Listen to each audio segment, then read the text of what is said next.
All right, guys, welcome back. So we're in section 4, which has been all about elbow, wrist, and hand. Today's the third episode of that section, and the third episode is always about nerves. So that's what we're going to get into. Go back and watch some of the previous videos. We talked about how the nerves exit our spinal column. We talked about how they come through the front of our shoulder. And now, like I said, we're moving down into the forearm, wrist, hand. And really what we're going to do for the sake of time is focus on the 3 major nerves that go down into our arm and some common symptoms that come along with tension or pressure on the nerves and some common entrapment sites for each nerve. Okay. So of course, everyone's familiar with carpal tunnel syndrome. So what is that exactly? Well, the carpal tunnel is, and I'll put up some images here on the split screen. So the carpal tunnel is formed by the carpal bones in our wrist, and then we have this big heavy ligament that lays right here, and there is that tunnel that's formed where all the tendons, arteries, veins, nerves have to pass through on their way to our hand. So that's the carpal tunnel. People that have carpal tunnel syndrome tend to have numbness or tingling in their thumb, their index, their middle finger, and this half of the ring finger. Reasons why people that type a lot often end up with carpal tunnel syndrome. But what's really going on in there, if you have swelling in that's a finite space, that tunnel. So almost regardless of what is irritated and swelling, it can put pressure on the nerves or restrict blood flow to the nerves, and then you wind up with that tingly sensation. And you'll hear people say they can kind of flap their hands like that and get it to go away, just getting some of the fluid out of there, taking some of the pressure off the nerves.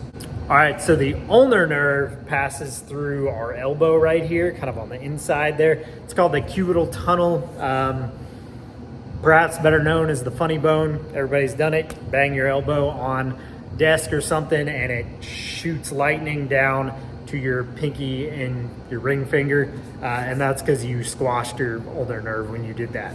And that's really the unfortunate thing of the ulnar nerve and why it can get irritated so easily. It's fairly exposed there. If we have tight muscles around the nerve, like around our elbow, it will even kind of slide out of that groove that it's supposed to be in. You can imagine that if the nerve's constantly slipping in and out of its groove, it's going to get a little bit irritated, and you could end up with those symptoms kind of on this border of your hand and into those 2 fingers. Now, the radial nerve, it kind of wraps around our upper arm as it comes down, and then it's going to pass more through the outside of our elbow versus the ulnar nerve, which is on the inside. So a lot of times radial nerve problems can be disguised as tennis elbow, aka lateral epicondylitis. They can be concurrent.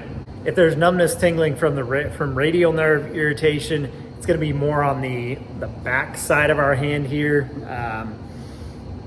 kind of into the thumb and the first 2 fingers. And there's an entrapment site. Don't have to remember this or anything, called the arcade of Frost, and I know somebody's going to tell me I said it wrong, but I've heard it said so many different ways I don't even care.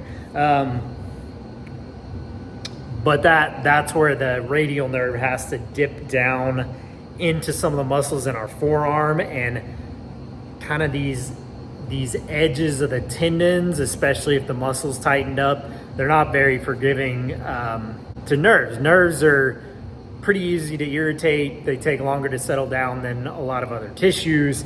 And then we'll have that tingly kind of stuff. Radial nerve can get irritated because of the way it loops around our upper arm with throwing or overhead activities. So we talked about the sensory changes that can come along with irritation of these 3 major nerves. But I think what's really important to remember is that neural issues are not always sensory. Go back and watch the 3rd episode of section 2, I believe, where we're talking about lower cervical segments, and we talk about how there's divisions of the nerves here into sensory and motor divisions. And if you have compromise of a motor division of a nerve, you don't necessarily feel it. You don't always get those numb, tingly sensations. You may just lose some strength over time. And then that can show up as tendinopathy or joint pain or something, but you've really got this underlying neural compromise. A hallmark of that is if you have weakness in multiple muscle groups. Maybe they're seemingly unrelated, but the common denominator is that they're all innervated by the same nerve. So if you've got trigger points in your triceps and your wrist extensors, and it doesn't seem to make sense, or symptoms are kind of jumping around, maybe a good idea to look a little bit more closely at the radial nerve and the segments that it originates from.